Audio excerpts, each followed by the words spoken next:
जब मैं ओवरवेट और ओबीस शब्दों का इस्तेमाल करता हूं, इसमें फर्क क्या है? इसके लिए एक हम बड़े कॉमन इंडिकेटर का इस्तेमाल करते हैं जिसे बीएमआई कहा जाता है, यानी बॉडी मास इंडेक्स। ये बीएमआई कैलकुलेट करना बड़ी ही आसान चीज है, आप अपने लिए भी कर सकते हैं कैलकुलेट। सबसे पहली स्टेप, अपनी हाइट देखिए क्या है। अगर आप अपनी हाइट को सिर्फ फीट और इंचेस में जानते हैं तो इसे मीटर्स में कन्वर्ट कीजिए। जैसे अगर 5 फुट 8 इंच है जो कि 1.72 मीटर्स होगा। दूसरी चीज, अपना वेट चेक कीजिए, किलोग्राम्स में कितना है। मान लेते हैं आपका वेट है 74 केजीज, तो तीसरी चीज, अपने वेट को अपनी हाइट के स्क्वायर से डिवाइड कीजिए। ये होता है 24.8 और ये आपका बीएमआई होगा। अब बीएमआई के बेसिस पर एक बड़ा सिंप्लीफाइड क्राइटेरिया बनाया गया है। अगर आपका बीएमआई 18.5 से नीचे है तो आप अंडरवेट हैं, 18.5 और 24.9 के बीच में है तो आप नॉर्मल हेल्दी वेट हैं, और 25 और 29.9 के बीच में है तो आप ओवरवेट की कैटेगरी में आएंगे, और 30 और उससे ऊपर ओबीस की कैटेगरी होती है। तो बेसिकली देखा जाए, ओबीस होता है ओवरवेट से भी ज्यादा ओवरवेट। अगर आप अंडरवेट, ओवरवेट या ओबीस कैटेगरी में फॉल करते हैं तो ये एक वार्निंग साइन हो सकता है आपके लिए। लेकिन अगर आप हेल्दी कैटेगरी में हैं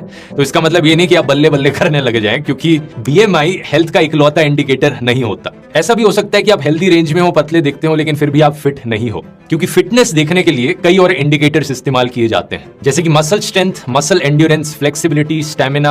और एट द सेम टाइम कई बार ऐसा होता है कि अगर आप काफी मस्कुलर आदमी हैं तो आपकी मसल वेट की वजह से आप ओवरवेट की कैटेगरी में आ जाओगे बीएमआई के इंडिकेटर के अकॉर्डिंग।